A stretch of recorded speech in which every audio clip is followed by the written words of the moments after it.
जरा जोरात येऊ द्या. भारत माता की वंदे वंदे. भारतीय जनता पार्टीचा महायुतीचा आज श्रद्धेय अटल बिहारी वाजपेयी साहेब आणि श्यामाप्रसाद मुखर्जी यांना भारतीय जनता पार्टीचा कार्यकर्ता या नात्यानं विनम्र अभिवादन करतो. सांगली लोकसभा मतदारसंघाचे महायुतीचे उमेदवार माननीय खासदार संजय काका पाटील यांच्या प्रचारात मला वाटतं जिल्ह्यातली ही पहिलीच सभा जतमध्ये होते आणि या उत्साही सभेला मार्गदर्शन करण्यासाठी उपस्थित ज्यांनी या विधानसभा मतदारसंघाचं 5 वर्ष नेतृत्व केलंय असे आपल्या जिल्ह्याचे लाडके पालकमंत्री माननीय सुरेश भाऊ खाडे, खासदार संजय काका पाटील. भारतीय जनता पार्टीचं काम सांगली जिल्ह्यामध्ये अत्यंत जबाबदारीनं अत्यंत प्रामाणिकपणे ज्यांनी जिल्हाध्यक्ष पदाची जबाबदारी मिळाल्यानंतर पार पाडलं असे आपले कर्तबगार जिल्ह्याचे अध्यक्ष माननीय निशिकांत दादा पाटील, माननीय मकरंद भाऊ देशपांडे, प्रकाश तात्या बिरजे, भारतीय जनता पार्टी युवा मोर्चाचे कार्यक्षम अध्यक्ष माननीय अनिल शेठ पाटील, व्यासपीठावरती उपस्थित जत विधानसभा मतदारसंघाचे नेते माननीय डॉक्टर रवींद्र आरडी साहेब, जत विधानसभा मतदारसंघाचे निवडणूक प्रभारी माननीय तमनगौडा रवी पाटील, माननीय प्रकाशजी जमदाडे, माननीय आमचे सहकारी मित्र प्रभाकर जाधव साहेब, राष्ट्रवादीचे तालुक्याचे अध्यक्ष माननीय सुनीलजी पवार, माझे सहकारी मित्र माननीय संजय तेली, रासपचे जिल्हाध्यक्ष किसन टेंगले, अरविंद गडदे, उपाध्यक्ष राष्ट्रवादी जिल्हा दिग्विजय चव्हाण, माननीय रवींद्र सावंत, शंकर वगैरे सर, अभिजित चव्हाण, राजू पुजारी, चंद्रकांत गुड्डोडगी, संजय गडदे, जिल्हा परिषदेचे माजी सदस्य आणि नेते माननीय अप्पासाहेब नामक, शिवसेनेचे तालुक्याचे अध्यक्ष माननीय निवृत्ती शिंदे, रिपब्लिकन पार्टी ऑफ इंडियाचे पश्चिम महाराष्ट्राचे अध्यक्ष माननीय संजय कांबळे साहेब, व्यासपीठावरती उपस्थित सर्व मान्यवर, महिला पदाधिकारी इथं उपस्थित आहेत, पत्रकार मित्र आणि तुम्ही सगळेजण इतक्या मोठ्या संख्येनं आज जतच्या या प्रचार सभेला तुम्ही उपस्थित आहात. तुम्हा सर्वांना मी सर्वप्रथम गुढीपाडव्याच्या मनापासून हार्दिक हार्दिक हार्दिक शुभेच्छा देतो. बिरोबाच्या माकोबाईच्या खंडोबाच्या चरणी प्रार्थना करतो की तुमच्याही सगळ्यांच्या इच्छा आकांक्षा अपेक्षा परमेश्वरानं पूर्ण कराव्यात आणि त्या करत करत मोदी साहेबांना तिसऱ्यांदा पंतप्रधान करण्यासाठी सांगली लोकसभेचा खासदार जास्तीत जास्त मतानं निवडून देण्यासाठीची शक्ती परमेश्वरानं आपल्या सगळ्यांना द्यावी अशी प्रार्थना परमेश्वरानं करतो. मित्रांनो, जत तालुका हा असा तालुका आहे की पश्चिम महाराष्ट्रामध्ये सगळ्यात फास्ट राजकारण कोणाला कळतं, कुठल्या कार्यकर्त्याला, तर ते जतच्या कार्यकर्त्याला कळतं असं मला वाटतं. म्हणजे काय भूमिका घ्यायला पाहिजे, कधी भूमिका घ्यायला पाहिजे, नेमकं काय करायला पाहिजे हे पश्चिम महाराष्ट्रात निवांत जरी असते त्याला एवढं लक्षात येत नाही. तुम्ही सांगली जिल्हा परिषदला जावा, 10 माणसं भेटली तर 7 लोक तुम्हाला जतचेच भेटतील. मंत्रालयामध्ये तुम्ही जावा, गावचा सरपंच पंचायत समितीला जायला जरा चाल ढकलपणा करेल, जतचा सरपंच तुम्हाला एखादा दुसरा मंत्रालयामध्ये दिसणार. का आलो तू काम होतं 25-15 घ्यायचा, कुठलं घ्यायचं कसं घ्यायचं तर त्याला माहित आहे, बरोबर सगळी सिस्टीम लावतो.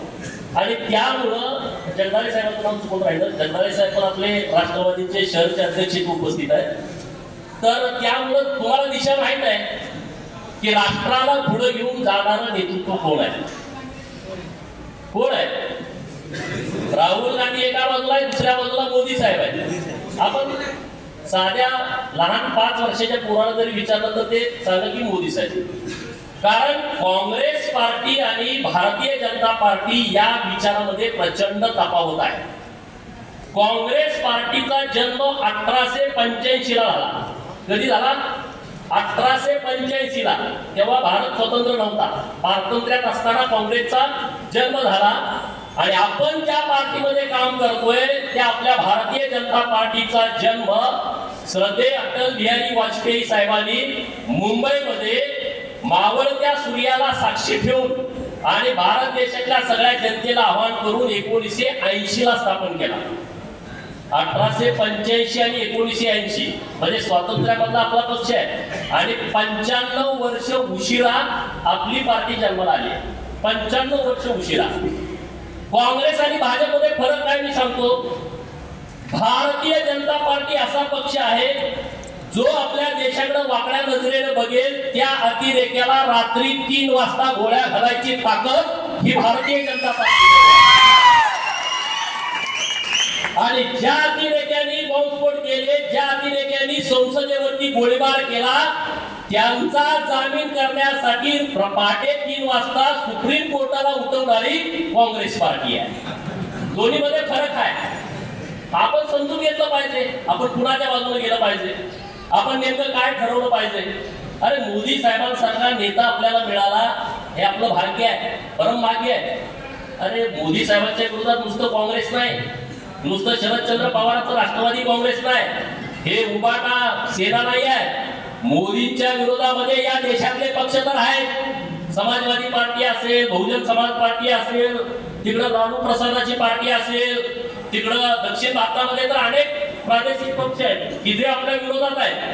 अरे हे तर जाऊ दे, ह्यांना आपण उत्तर देऊ, हे आपल्याला माहिती आहे.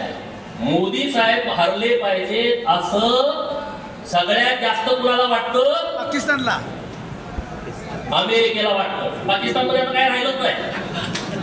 अमेरिकेला वाटतं मोदी साहेबांचा पराभव झाला पाहिजे, हे चीनला वाटतं मोदी साहेबांचा पराभव झाला पाहिजे. असं जी राष्ट्र या जगामध्ये आहेत की ज्यांना महासत्ता बनायचं आहे, या सगळ्यांना भीती वाटते की नरेंद्र मोदी साहेब जर तिसऱ्यांदा पंतप्रधान झाले तर भारत महासत्ता झाल्या वाचून राहणार नाही, हे शत्रू राष्ट्राला माहिती. आणि म्हणून मग आपण हे मिळालं नाही, ते मिळालं नाही आणि सगळं भारतीय जनता पार्टीनं दिलंय. आपण काम करणारे कार्यकर्ते आहोत. भारतीय जनता पार्टीनं ज्या भूमिका गावगाड्यातल्या लोकांसाठी घेतल्या त्या कधीच कुणी घेतल्या नाही. भारतीय जनता पार्टीच्या नेतृत्वाने शेतकऱ्यांसाठी जी भूमिका घेतली हे आता बोल एवढे बोलतायत सगळे, परंतु यांनी कधी भूमिका घेतली नाही. अरे साधा विचार करा ना. आपण जयंतराव पाटील जलसंपदा खात्याचे 2.5 वर्षी मंत्री होते का नाही? तर मी तुम्हाला काही टीका करायचं म्हणून सांगतो, याच्यातला भाग नाही. 2.5 वर्ष जलसंपदा खात्याचे मंत्री होते.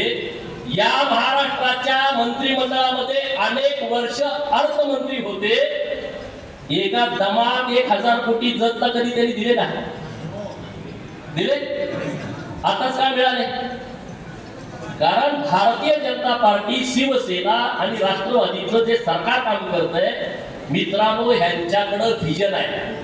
देवेंद्र फडणवीस साहेबांसारखा आपल्याकडे नेता आहे जो बुद्धिमान आहे, जो चारित्र्य संपन्न आहे, ज्या माणसाकडं या महाराष्ट्रातल्या सगळ्या भागामधले प्रश्न काय याचा आराखडा आहे. जतला काय पाहिजे, अक्कलकोटला काय पाहिजे, लातूरला काय पाहिजे, तिकडं धाराशिवला काय पाहिजे, तिकडं जळगावला गेलं तर तिकडचे प्रश्न काय, गडचिरोलीचे प्रश्न काय, कोकणात गेलं तर काय शेतकऱ्यांच्या अडचणी आहेत, हे त्यांना माहिती आहे. या महाराष्ट्रातलं जातीय समीकरण त्यांना माहित आहे. आणि म्हणून त्यांनी नुसत्या जतला 1000 कोटी दिले नाहीत. मित्रांनो, नीट या गोष्टीचा विचार करा. या महाराष्ट्रातल्या 91 सिंचन प्रकल्पाला किती?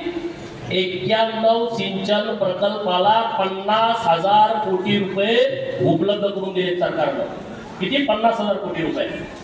आणि त्यामुळं राहिलेले 1000 कोटी माननीय पालकमंत्री आणि संजय काका व्यासपीठावरती आहेत. काका आणि पालकमंत्री महोदय, येत्या जूनच्या अर्थसंकल्पीय अधिवेशनामध्ये राहिलेले आपल्याला 1000 कोटी रुपये सरकारनं द्यावे, यासाठी आपण सगळ्यांनी प्रयत्न करायचा आहे. म्हणजे जतचा पाण्याचा विषय पूर्णपणे मिटेल, त्यामध्ये कुठलीच आणि कसलीच अडचण राहणार नाही, याची व्यवस्था आपल्याला करायची आहे. बरोबर ना? परत निवडणुकात विधानसभेत येते, त्यामुळे आपण या अर्थसंकल्पात पैसे मिळावेत यासाठी आपण निश्चितपणे मागणी करू. मित्रांनो, मोदी साहेबांनी घोषणा काय दिली? अब की अबकी बार 400 पार ही घोषणा का दिली असेल सांगा? विरोधक टीका करतायत म्हणून मी त्याचा जरा आराखडा काढला. आपला पक्ष जेव्हा स्थापन झाला तेव्हा अटल बिहारी वाजपेयी साहेबांनी सांगितलं होतं की आम्ही या देशाला एक पर्याय देतोय. आणि 1980 ला पक्ष स्थापन झाल्यानंतर 1984 ला निवडणूक झाली आणि त्या निवडणुकीमध्ये आपले 2 खासदार निवडून आले. किती? 2. म्हणजे अटल बिहारी वाजपेयी साहेब आणि लालकृष्ण अडवाणी साहेब. मग राजीव गांधींनी खिल्ली उडवली. त्याने एक घोषणा दिली सभागृहामध्ये, पर्याय म्हणतोय कोण? ज्यांचे निवडून आले 2. म्हणजे त्यांनी खिल्ली उडवली. परंतु त्याच्यानंतरची जी निवडणूक झाली 1989 ला, तेव्हा आपल्या पक्षाचे खासदार 85 निवडून आले. त्याच्यानंतर 91 ला निवडणूक झाली 120 आले. 96 ला निवडणूक झाली 161 निवडून आले. 1998 ला निवडणूक झाली 182 निवडून आले. परत 99 ला निवडणूक झाली 182 उमेदवार आपले लोकसभेत गेले. आणि 2004 ला परत तो आकडा खाली आला, 138 झाले. 2009 ला 116 झाले. 14 ला 282 आणि 19 ला 303 झाले. म्हणजे आपल्या पार्टीचा निवडून येण्याचा क्रम हा चढता क्रम आहे. त्यामुळे यावेळेस 400 खासदार एनडीएचे निवडून आल्याशिवाय राहणार नाही. कुणी काहीतरी म्हटलं तर परिस्थिती पूर्णपणे बदलली आहे. आणि म्हणून मित्रांनो, जत तालुक्यातल्या सगळ्या लोकांना मी विनंती करतो की आपण सगळेजण मोदी साहेबांच्या बरोबर राहिलं पाहिजे, देवेंद्र फडणवीस साहेबांच्या बरोबर राहिलं पाहिजे, संजय काकांच्या सोबत राहिलं पाहिजे.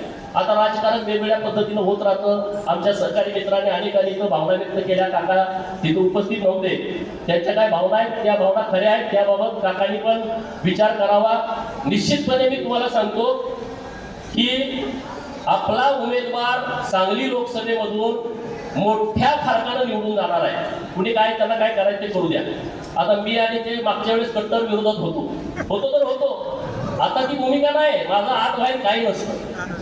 एकदा भूमिका घ्यायची तर ती भूमिका फिक्स घ्यायची, माघारी काय उद्योग करायचे नाही.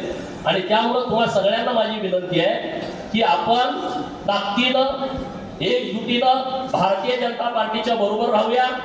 जत तालुक्यामध्ये अनेक गोष्टी आपल्याला करायच्या आहेत. मित्रांनो, हे नीटपणे व्यवस्थितपणे समजून घ्या. हे जे 5-6 महिन्याचा काळ आहे आपल्यासाठी खूप महत्वाचा आहे जत तालुक्यातल्या लोकांच्यासाठी. आणि त्यामुळे तुमची कसली अडचण असली तर तुम्ही हक्कानं मला सांगा, काकांना सांगा. तुम्हाला कोण त्रास देईल, काय अधिकारी चुकीच्या पद्धतीनं काहीच चिंता करू नका. सगळ्यांना असं सुतासारखं मऊ करून घेतो, त्याची तुम्ही चिंता करू नका. व्यवस्थित करून घेतो. काय सांगलीला कुठला अधिकारी आला त्याला शिक्षा करायची म्हटलं तर जतला टाका, नाही तर आटपाडीला टाका. ही एक गेल्या अनेक वर्षापासूनची पद्धत आहे. त्याला जतला पाठवा. सर्कल चुकीचा आहे जतला पाठवा. तलाठी चुकीचा आहे जतला पाठवा. ग्रामसेवकाला शिक्षा द्यायची जतला, नाही तर आटपाडीला पाठवा. हे आता बंद झालं पाहिजे. चांगल्या क्षमतेचे, चांगल्या क्वालिटीचे आणि लोकांना न्याय देणारे, लोकांची पिळवणूक न करणारे, लोकांना त्रास न देणारे अधिकारी इथून पुढे जतला आणणं ही आमची व्यासपीठावर बसलेल्या सगळ्यांची जबाबदारी आहे. आणि ती जबाबदारी आम्ही व्यवस्थितपणे पार पाडू. जत तालुक्यातल्या सगळ्या लोकांना सांगतो, येत्या 5 वर्षामध्ये या सगळ्या ज्या तुमच्या अडचणी आहेत त्या सगळ्या अडचणी सोडवण्याचा शब्द आम्ही तुम्हाला देतोय. रस्ते असतील, शाळेचे विषय असतील, मैशाचा सगळा पूर्ण विस्तारित योजनेचा विषय असेल, हे सगळे विषय आम्ही मार्गी लावू. मी तुम्हाला सांगतो की इथं काही दिवसामध्ये मी एक चांगलं पक्ष कार्यालय उभा करतोय, ज्यामध्ये सगळ्या प्रश्नांची सोडवणूक तुमची तिथं होईल आणि तिथं पूर्ण वेळ आम्ही तिथं देणार आहोत. त्यामुळे तुम्ही चिंता करू नका. तुम्ही अजिबात चिंता करू नका. अरे आमचं कसं होईल, काय होईल, मतं घेतील आणि परत जातील, परत येतील का नाही येतील, असं काही नाही. तर तुमच्या बाजूने आम्ही सगळेजण ठाम उभं राहणार आहोत. याबद्दल तुम्ही अजिबात चिंता करू नका. देवेंद्र फडणवीस साहेबांची सभा संजय काकांनी इकडं घ्यावं असं वर कळवलेलं आहे. आणि त्यामुळे जे काही आपले प्रश्न आहेत, कन्नड शाळांचे विषय आहेत, आपल्या सीमावर्ती भागातले सगळे विषय, ते सगळे विषय आपल्याला मार्गी लावायचे आहेत. साठवण तलाव, पाझर तलावाचे साठवण तलाव करणे, नवीन पाझर तलाव करणे, जेणेकरून म्हैसाळचं पाणी आल्यानंतर साठवून ठेवण्याची क्षमता आपल्या जत तालुक्यामध्ये उपलब्ध करणे. प्रभाकर बाबांनी एक विषय सांगितला होता की कृषी विद्यापीठ सरकारी इथं झालं पाहिजे, आणि मी कृषी मंत्री माननीय धनंजय मुंडे साहेबांची भेट घेतली तर त्यांनी काका सांगितलं की कृषी विद्यापीठ जतला द्यायला आमची काही अडचण नाही, तुम्ही परिपूर्ण प्रस्ताव आमच्याकडे आला. जत शहरामध्ये एक चांगली विद्यार्थ्यांच्यासाठी अभ्यासिका आपल्याला करायची आहे. काकांच्याकडून काही फंड घेऊन मी काही फंड उपलब्ध करून देऊ. पुढच्या ही निवडणूक झाल्यानंतर लगेच जत शहरामध्ये एक चांगली अभ्यासिका मुलांच्यासाठी करणं ही आपल्या सगळ्यांची जबाबदारी आहे. संजय कांबळे साहेबांना सांगतो की डॉक्टर महामानव बाबासाहेब आंबेडकर साहेबांच्या पुतळ्याजवळ तुम्हाला जे काही करायचं आहे त्याचं प्रपोजल तुम्ही आम्हाला करून द्या, आणि जत तालुक्यामध्ये आपल्या लोकांची जी कामं आहेत ती कामं साहेब तुम्ही जी कामं असतील तर ती तुम्ही कामं आमच्याकडे द्या, ती सगळी कामं पूर्ण करून देण्याची आमची जबाबदारी आहे. आता आम्हाला हे काम ते काम हे नंतर, आता लोकसभेला आपल्या सगळ्याचा अजेंडा एकच असला पाहिजे. आता तुम्ही बघताय आपल्या जिल्ह्याची परिस्थिती राजकारणाची, की लोक आपल्याला काय न्याय देणार आहेत की ज्यांना स्वतःला न्याय मिळत नाही. महिना टीव्हीवर की लोक बघत आहेत अरे राष्ट्रवादी काँग्रेस पवारांचं, शरद पवारांचं, पवार म्हणल्या उघडू नका, शरद पवारांचं, आणि दुसरा विषय काँग्रेस.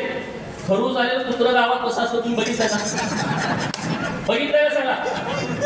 खरू झालेल्या कुत्र्याची अवस्था आणि शरद पवारांच्या राष्ट्रवादी काँग्रेसची अवस्था, खरू झालेल्या कुत्र्याची अवस्था आणि राष्ट्रीय काँग्रेस पक्षाची अवस्था वेगळी काय नाही मित्रांनो. ह्या भानगडीत तुम्ही पडूच नका, ह्या लफड्यात तुम्ही पडू नका. आपल्याला राष्ट्राला 22,000 कोटीची शस्त्रास्त्र पहिल्यांदा आपल्या देशानं निर्यात केली. किती? 22,000 कोटीची शस्त्रास्त्र. जो देश कायम साधी बंदूक जरी लागली तर बाहेर मागवायचा आपला देश, आयात करायचा, त्या देशानं 22,000 कोटीची 83 देशांना शस्त्रास्त्र पुरवली. या वर्षीचा आकडा आहे. 5 वर्षानंतरची परिस्थिती पूर्णपणे वेगळी असेल मित्रांनो. इतकी दूरदृष्टी ठेवून आपलं केंद्र सरकार काम करतंय. मोदी म्हणजे कोण आहे एक उदाहरण देतो आणि मी थांबतो. लक्षद्वीपला मोदी साहेब गेले, कुणाकुणाला माहित आहे? लक्षद्वीपला मोदी साहेब गेले होते, कुणाकुणाला माहित आहे? फोटोवर करा. पण तिथं जाऊन त्यांनी काय केलं? 100 पावलं इकडं तिकडं चालले, बरोबर. एक पाण्यात डुबकी घेतली आणि खुर्चीवरती पायावरती पाय टाकून बसले. त्याच्या पलीकडे काय तुम्ही बघितलं का? बघितलं का? आपल्या देशाचा पंतप्रधान 100 पावलं समुद्राच्या किनाऱ्यावरून चालतो, समुद्राच्या पाण्यामध्ये एक डुबकी मारतो आणि खुर्चीवरती पायावरती पाय टाकून बसतो. फक्त तेवढा फोटो ट्विट केल्याच्या नंतर मालदीव सारख्या देशाची अर्थव्यवस्था गडबडते. अख्ख्या देशाची देशाचे सगळे 3 मंत्र्यांनी राजीनामे दिले. आपल्या देशाच्या विरोधात मोदी साहेबांच्या विरोधात बोलले होते. विचार करा मित्रांनो, एखादा देश हलवणं, नुसतं फोटो टाकलाय, दुसरं काहीच केलं नाही. ते बोलले नाही तुम्ही लक्षद्वीपला जावा, हे आपल्याला डेव्हलप करायचं आहे, तुम्ही मालदीवलाच जाऊ नका, असं काहीच बोलले नाही. नुसता त्यांनी फोटो ट्विट केला तर एका देशाची अर्थव्यवस्था गडबडली. आज ते सगळे आपल्या भारताच्या पाठीमागे लागले, ते जाऊ द्या मिटवून टाका, जाऊ द्या मिटवून टाका, अशी परिस्थिती निर्माण झाली. हा आपला नेता आहे. मोदी साहेबांचा कोट लिलावात काढला होता. कुणी कुणी बातमी ऐकले? कितीला गेला कोट? 6 कोटी रुपयाला. कोट शरद पवारांचा कोट विकून जुनी भांडी घेतलेली सुद्धा बातमी मी वाचली नाही. वाचली आहे. आमच्या एका जुन्या साड्यातून परात घेतली आपल्याला माहित आहे, तुम्ही पण माहित. आपल्या घरात जुने कपडे दिल्यानंतर जर्मनची भांडी आपल्याला मिळायची. तशी सुद्धा यांची बातमी आली नाही. राहुल गांधीची आली नाही, सोनियाची आली नाही. आणि हे मोदी साहेबांचे लोक माप काढतायत. हे मोदी साहेबांच्या विरोधात बोलत आहे. आणि मी झऱ्यातनं जतला आलो या कार्यक्रमाला. संजय काका आटपाडीतनं आले, माननीय सुरेश भाऊ खाले सांगलीतून इथं आले. एक सुद्धा खड्डा जतपर्यंत दिवस तर लागला नाही. लागला का? मी खरं सांगतोय का खोटं सांगतोय तुम्हाला? जतपर्यंत दिवस तर एक खड्डा लागला का? हे कसं काय शक्य आहे? अरे तुम्ही अनेक गावचे सरपंच इथं 10 लाख रुपयाचा निधी उपलब्ध करायला तुम्हाला किती खेडे घालावे लागत होते विचार करा. 10 लाख रुपयाचा निधी अरे हजारो कोटी लाखो कोटी रुपयाचा निधी केंद्र सरकारनं उपलब्ध करून दिला आहे. 35 लाख कोटीचे रस्ते देशामध्ये तयार झाले. जगात 4 नंबरला आपला देश आहे की ज्याचं रस्त्याचं जाळं झालंय. पुढच्या 5 वर्षामध्ये भारत देश जगात 1 नंबरला असणार आहे. हे विजन आहे. राजीव गांधींनी एका भाषणात सांगितलं होतं, संसदेत सांगितलं होतं, मी दिल्लीतनं 1 रुपया पाठवला तर फक्त 15 पैसे गावात शेतकऱ्यापर्यंत पोहोचतात किंवा लाभार्थ्यापर्यंत पोहोचतात. आता मोदी साहेब तिथं नुसतं बटन दाबतात आणि अख्ख्या देशातल्या सगळ्या शेतकऱ्यांच्या खात्यावरती किसान सन्मान निधीचे 2000 रुपये प्रत्येकाच्या खात्यावरती जातात. त्याला मध्यस्थ नाही, त्याला दलाल नाही, लाच नाही, भानगड नाही, काहीच नाही. हा बदल आहे आपल्या सरकारमध्ये. हा बदल आहे काँग्रेसच्या आणि आपल्या विचारसरणीमध्ये. आणि त्यामुळे तुम्ही सगळेजण विचार करा, विचारपूर्वक निर्णय घ्या. आपण व्यवस्थितपणे जिल्ह्याचं प्लॅनिंग करू.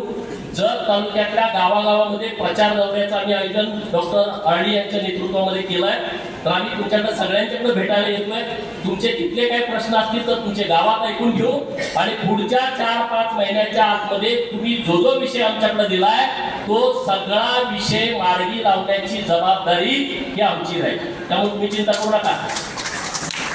आज महाराष्ट्राच्या विधानसभेचा सगळा विचार केला तर 288 आपला नंबर आहे. विकासाच्या दृष्टिकोनातून नंबर 1 ला येण्यासाठी आपण सगळेजण भारतीय जनता पार्टीच्या पाठीमागे ताकदीने उभा राहूया, महायुतीच्या पाठीमागे ताकदीने उभा राहूया आणि निश्चितपणे राहिलेली सगळे जो आपला बॅकलॉग असेल तो भरून काढण्यासाठी आपण सगळेजण प्रयत्न करूया.